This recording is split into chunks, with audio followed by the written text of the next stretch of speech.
Investiture of the Gods, Chapter 85. Okay, let's jump in. Let's do it. So we start with the spark, right? Yeah. The thing that kicks off this whole emergency.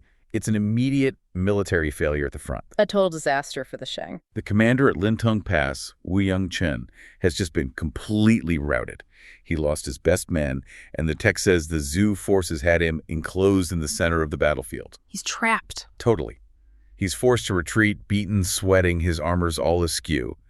And this is what triggers him sending an urgent SOS message straight to the capital, Chij. And what I find so brilliant in the text is the irony of the messenger's journey. Right. The story just stops to describe the scenery. It does. You get this beautiful, detailed poem. It talks about late spring turning into early summer, mature plums and growing wheat and birds singing. It's this harmonious, peaceful landscape. Which is just horrifying. It's absolutely horrifying because it shows how completely insulated the capital is from the military doom that is literally racing towards it. It's like the nation is still functioning, happy and abundant, but its political core is just hollowed out, and they have no idea. Not at all. So the messenger finally gets there, delivers the document, and it lands in the hands of Zhang Dafu Eli.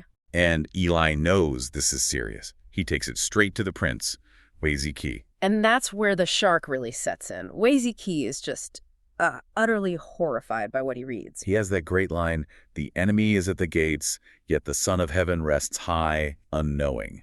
The disconnect is absolute. The danger is, as he says, within arm's reach, but the king is completely oblivious. So where do they find him? Not in a war room, that's for sure. Not even close. King Zhou is drinking and feasting with the three demons, the fox, the pheasant, and the lute spirits. At Lutai, his ridiculous pleasure palace. Right. And for anyone listening, Lutai is pure indulgence. The presence of the Sanyao, the three demons, just confirms it. This isn't just a party. It's a symbol of total hedonistic decay. It really says a lot that a prince has to physically drag the king out of a party to tell him the kingdom is collapsing. And King Zhou is genuinely shocked. He can't believe Shang has taken 4 passes and is now threatening the 5th. He's forced to hold court, but this is the moment that just reveals everything. The sources make a point of saying he hadn't held court for many years. Which raises the question, right? How is the dynasty even functioning? Was it just on autopilot? Run by competent ministers like Wei Ziqi who were trying to manage an empire without its emperor? I think that's exactly it. The system was running on the loyalty of the lower ranks, but that loyalty is getting very, very brittle. And you see that brittleness in the officials' reaction when the king finally shows up. Yes. They're not celebrating a victory or a great decree. They're just overjoyed that he appeared at all. It's pathetic, really. It is. The text even has a Zan, a little praise poem that describes the restored royal pomp-smoking phoenix pavilions and all that. It's celebrating the sight of the king, not his actions. The visual spectacle of power has completely replaced actual governance. The whole infrastructure is there, but the moral center is just vacant. But that flimsy facade, it gets shattered pretty quickly, doesn't it? One official steps up and says what the princes couldn't. This is the real turning point, I think, for the Shang court. It comes from an official named Lintong, and he delivers this brutal, complete truth check. And he doesn't just talk about the military situation. No, not at all. He focuses entirely on the king's moral bankruptcy. He lays into him for abandoning governance, for listening to slander, for wild indulgence in wine and women. The consequences are dire. He says the king has caused heaven's sorrow and popular resentment. And then he says something really sharp. He tells King Zhou that because the king never valued the loyal and wise, well, the officials also do not value the king. Ouch. That's direct. It's incredibly direct. Yeah. And he makes it clear that the time for an easy fix is long gone. He doesn't just talk about Lintong Pass. He paints a picture of a nation under siege from all sides. Right. He lists all the attacks. It's not just Jifa in the west. No, he says Jiangwen Huan is in the east, Yishan is attacking the south, and Shanghaihu is threatening the north. It's a 4-front war that the king has ignored until it's on his doorstep. And then comes that line, the one that defines this whole era's downfall. A single log cannot support a collapsing mansion. And he says this directly to the Son of Heaven. He's basically saying, this is too big for any one person to fix, and it's your fault. The king is just paralyzed. He has to take the advice. So Lintong recommends 2 generals, Deng Kun and Ruiji. And he describes them as having loyal hearts and a true dedication to aiding the nation. They're basically the last good men standing. Pretty much. The king grants them the highest military authority, the yellow axe and white tassel, and begs them to defeat the Zhou army. But this is where the scene shifts from just politics to real human tragedy. Absolutely. Yep. Because the king gives them the authority, but the princes give them the moral weight. That's a great way to put it. The princes, Weizi and Jizi, they personally serve the generals wine, and they are openly weeping, crying as they implore them to save the nation. They tell them the safety of the nation hinges on this one trip. Just let that sink in. The highest nobles in the land are in tears, admitting that the mandate of heaven has basically shifted away from the king and now rests entirely on these two generals. It's a moment of just profound despair. And the generals accept it. They vow that their loyal heart and righteous spirit are finally being tested. They know they aren't just defending a past, they're defending the last shred of Shang legitimacy. That scene makes the political stakes so clear. We get the moral vacuum, the betrayal, but now we have to connect this hopelessness back to the tactical reality on the ground. Right, because the political collapse is defined by Lintong's powerful words, but the tactical problem that started all this was caused by a very specific piece of magic. So we pivot from the decay in the capital back to this supernatural roadblock at Lintong Pass. Wu Yongchun's army wasn't beaten by numbers. It was beaten by Bianji's unique warfare. Exactly. Bianji himself is injured, but his magical banner, his fan, is still active outside the pass. It's like a passive minefield just sitting there. And under it are the captured weapons of some of Zhu's most powerful generals. Lai Zhenzi's golden staff, Wei Hu's pestle. These are powerful magic items themselves. Which proves the banner has already worked against some heavy hitters. And this trap is so technical, it targets consciousness itself. We get a perfect test case when Tu Xing-sun, the Zhu grain supervisor, shows up. Right, and he's skeptical. He sees the weapons and thinks, how could these powerful guys lose their weapons to a simple banner? So he just walks up to it. Big mistake. Huge. He goes right under its influence, and the text says he immediately falls down, unaware of human affairs, instantly knocked out cold. It's a localized knockout blow. But the rules for this magic are even weirder. They are, because when the Shang general, Wu Yongchun, orders his regular soldiers to go grab the unconscious Tu Xing-sun, they can't. Why not? The moment they approach the banner, they collapse too, unseeing, unmoving. This is why it's so personalized. The text reveals that only Bianji's own household guards are immune. So they're the only ones who can safely approach the banner and retrieve the captives. Exactly. It's like an anti-spiritual firewall that's keyed specifically to Bianji's allegiance or maybe his technique. So Tu Xing-sun is captured by these special guards. Wu Yongchun has no idea who he is and just orders his execution. But Tu Xing-sun isn't helpless, of course. He's the Earth Traveler. As the blades are coming down, he uses his earth-traveling art. He gives a little shake and poof, he vanishes into the ground. Which confirms his identity and shows, while the banner's spiritual attack could knock him out, his own personal elemental magic is sovereign. Exactly. He can escape ropes and steal. His power is superior to the physical guards, even if he couldn't get past that spiritual weapon. So the next day, Bianji is healed up and comes out to challenge the Zhu forces again. And this time, Neza answers. Yep, they fight, and Bianji does the same thing. He tries to lure Neza, pulling his horse back and riding straight for the banner, trying to trick him into the trap zone. But Neza stops. And the reason why is, well, it's fascinating. It's one of the best parts. The source is very precise here. Neza is a lotus body, a Lianhua Huashen. Meaning he was resurrected from lotus roots and leaves. Right. And because of that, he possesses no soul or spirit in the human sense, no hun or po. So the banner's magic, which specifically targets the human soul to knock you out, would have no effect on him at all. He has a kind of built-in spiritual immunity. but he doesn't test it. No, and that's the kicker. The text says he could have gone past it unharmed. But his inherent caution, his tactical judgment, makes him avoid the risk anyway. He relies on strategy over, metaphysical certainty. It's a terrifying spiritual weapon. So what did it do? Wu Yongchun used it to capture some of the most powerful generals in the Zhou army. We're talking Nangang Shi, Huang Ming, the famous Huang Feihu, and even the wing general, Lai Zhenzi. Wow, so he's winning by just taking their biggest assets off the board. Exactly. From their perspective, the Shang cause feels pretty secure right at this spot. Which is why the emperor sends Deng Kun and Ruiji. It's Yeah. not out of panic. No, it's to stabilize things, to just lock down this final stretch against the Zhu commander, Jingzia. Okay, so they arrive. What happens? Well, the first thing they do is ask for a battle brief.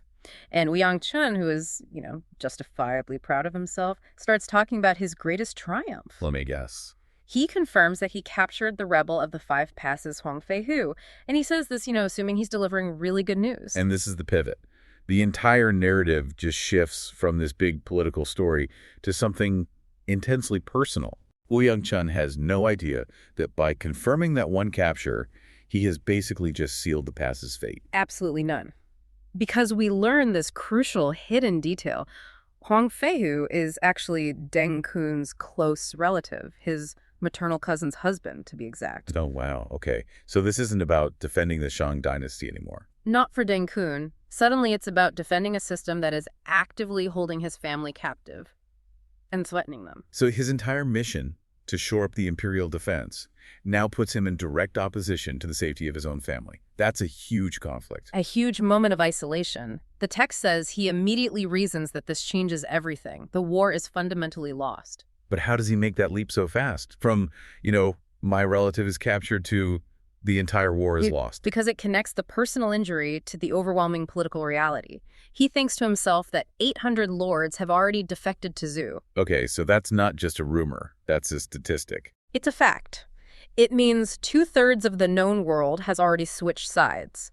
So if the dynasty is collapsing everywhere else and your family is being held hostage by the side you're supposed to protect... Then switching sides becomes what he calls the best strategy. Right. It's just total political pragmatism. But he doesn't just, throw down his sword right there. No, he's a general. He's strategic.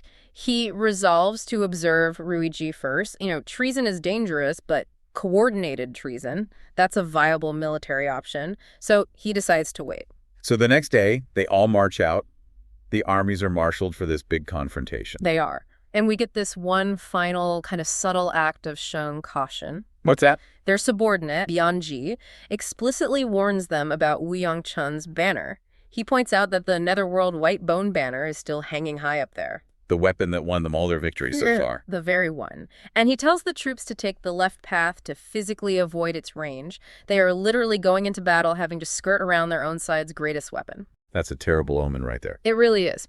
So when they arrive at the front, they don't immediately attack. They do something unusual. They request that King Wu and the marshal come forward to speak. So not just the generals. They want to talk to the leadership. Exactly.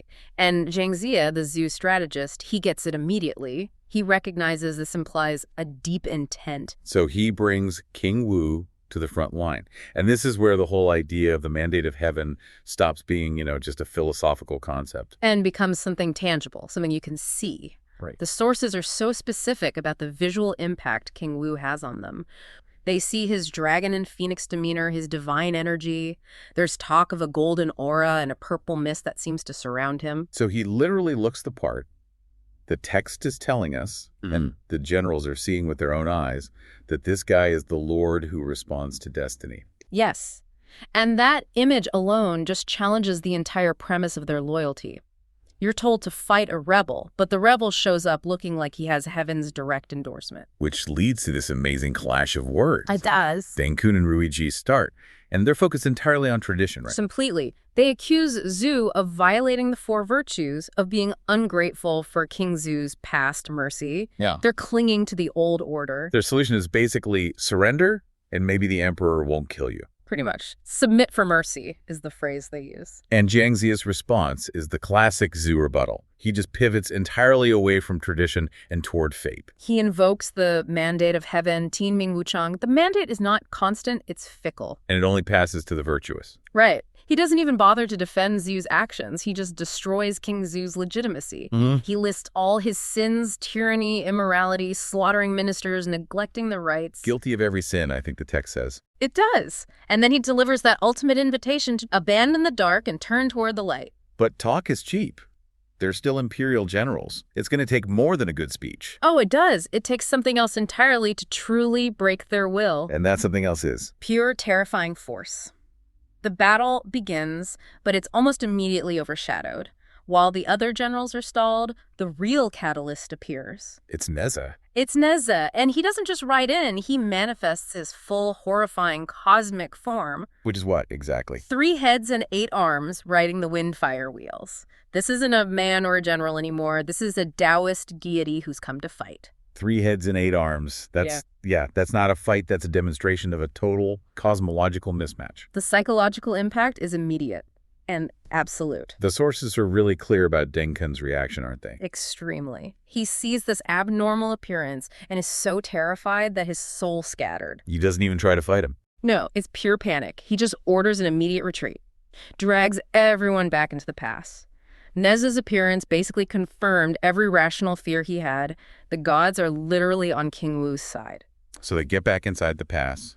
They haven't been defeated in battle, not really. No, but they've been utterly broken by what they saw, and both generals, separately, fall into deep thought. And they both land on the same conclusion. Yeah. We have to defect. They do, and what's fascinating is how their reasoning converges from different angles. Take Deng Kun.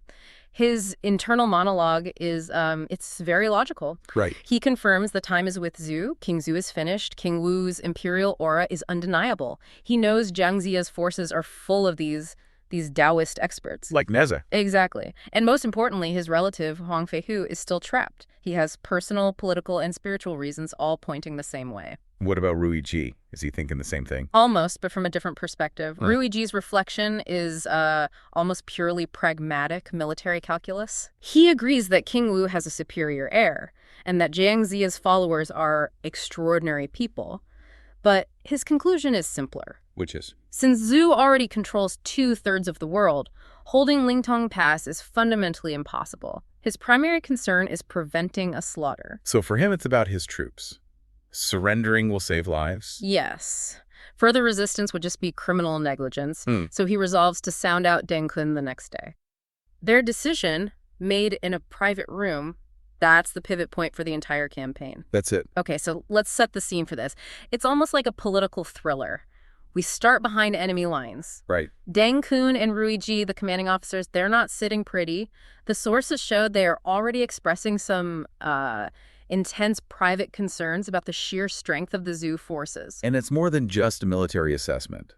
They recognize that Jiangzi is skilled, yes, but he's also backed by Taoist practitioners who are, frankly, far more powerful than their own. That creates a kind of political vertigo, doesn't it? It does. I mean, they're high-ranking Shang officials, but they can see the writing on the wall, and they know that wall is about to be smashed by superior magic. So this anxiety, it leads to a very sensitive meeting.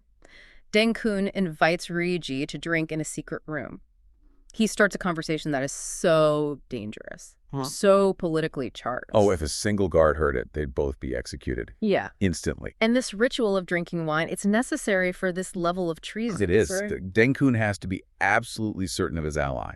He uses a rhetorical device, a casual question that is anything but casual, to test Rui Ji's true allegiance. He sets up the ultimate challenge. He asks, tell me a joke. Will Zhu rise or will the king of Shang rise? Which is just a pointed way of asking. Yeah. Who holds heaven's mandate? And Rui Ji's response. He doesn't hesitate. This is the moment the whole siege turns. Yeah. He argues that the king of Shang has committed the cardinal sin of dynastic politics.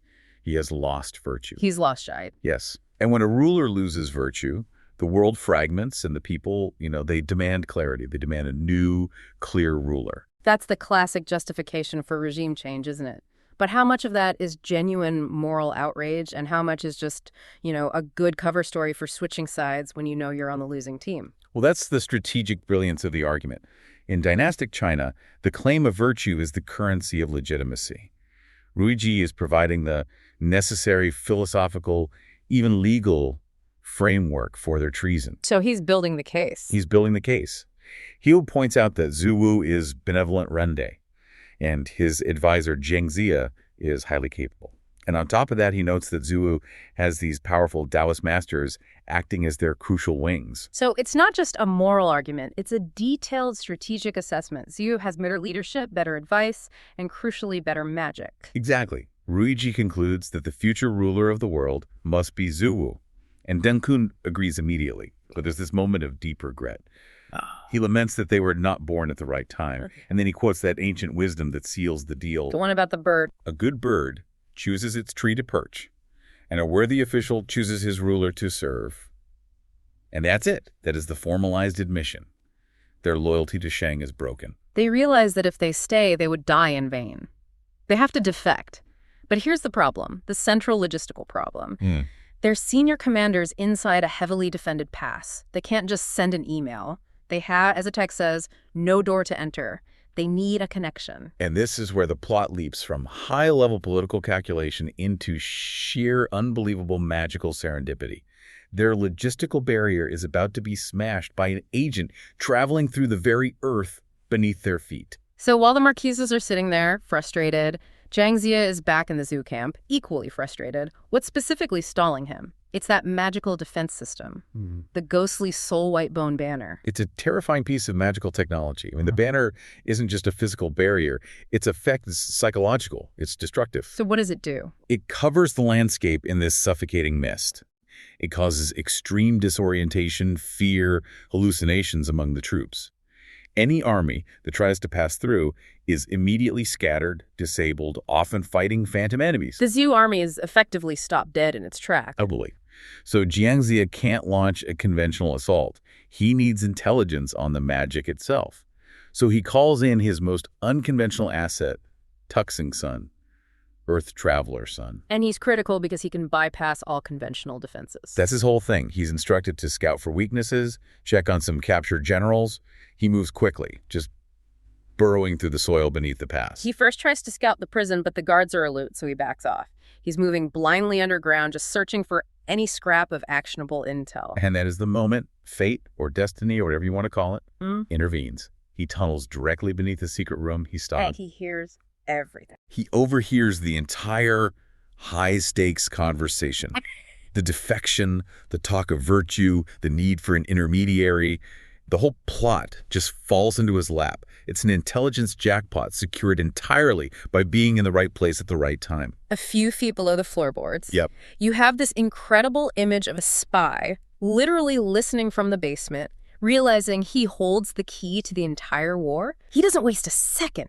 He makes the boldest possible entrance. He drills up from the earth. I just imagine this sudden burst of soil and rock, and he appears instantly before the two terrified Marquises. The source says they were frightened speechless. Well, of course. They're having a treasonous discussion, and suddenly a small, dirt-covered man materializes to confirm their fears and offer a solution. And Tuxing Sen is the consummate professional. He immediately identifies himself as a zoo officer, thereby confirming to the Marquises that their wish has just been granted. He offers to be their introducer. He promises that Zhang Jie is humble and will welcome them warmly. The deal is secured right there. Deng Kun realizes that this terrifying magical intrusion is, in fact, the door to enter. They were just lamenting they didn't have. So he immediately writes a letter of intent. He does. Tuxing Sen takes the letter, promises to return to coordinate the surrender, and just vanishes. Instantly back into the earth, leaving them completely stunned. It's the ultimate example of the tactical value of instantaneous travel. He carries high-value political intelligence from inside the enemy high command to the zoo general in minutes. And this rapid transfer is why the ancient poem about this battle emphasizes that all things in the world are decided by heaven's numbers. The plot was initiated by human decision, but its success depended entirely on this unique coincidental proximity. Zhang Jie gets the letter at dawn, and he's ecstatic. He calls it the good fortune of the Son of Heaven. He knows he has the political victory secured, but he still needs the tactical means to enter the pass without his army being ravaged by the magic. He needs to neutralize the banner. Exactly. And this leads to the brilliant political maneuvering we see next. Deng Kun and Rui Ji, they need to execute a public action that proves their loyalty while secretly disabling the defense. So they rally the troops, they declare they have to win swiftly to restore the king's command, all for show. Their actual target, though, is the banner's keeper, Bianji. Right. The ghostly soul white bone banner is Bianji's treasure. It's his responsibility. So Deng Kun, leveraging his superior authority, demands Bianji remove the banner from the main road. What's the excuse? He can't just say, hey, we need to defect, so please take down the superweapon. No, the reason is pure political theater. Deng Kun argues that it is unseemly for royal officials to use detours or secret paths. They must march down the middle road. Ah, so it's a move of protocol. It is. And it forces Bianji to choose between defying his superiors and protecting his magical defense. BNG is completely trapped. He knows removing the banner will mean the fall of Lintong Pass, but he can't disobey. So he compromises. He comes up with a temporary workaround. He secretly draws 3 protective talismans, or lingfu. Like paper charms. Exactly. He places one inside the headwear or helmet of Dengkun Ruiji and their colleague Wu Yongchun. His plan is to allow safe passage for the leadership while keeping the overall defense up. Hoping that satisfies the Marquise and maintains the barrier's integrity. And then comes the moment of tension. The 4 commanders, Dengkun, Ruiji, Wu Yongchun, and Bianji, they ride out to challenge the Zhu camp, and they pass right through the banner's affected area without any confusion. Which, for the Zhu generals, must have been utterly baffling. Completely. They saw 4 men ride through a space that should have disoriented all but the keeper. Jiang Ziya knows immediately that the magic has been circumvented, but he doesn't know how.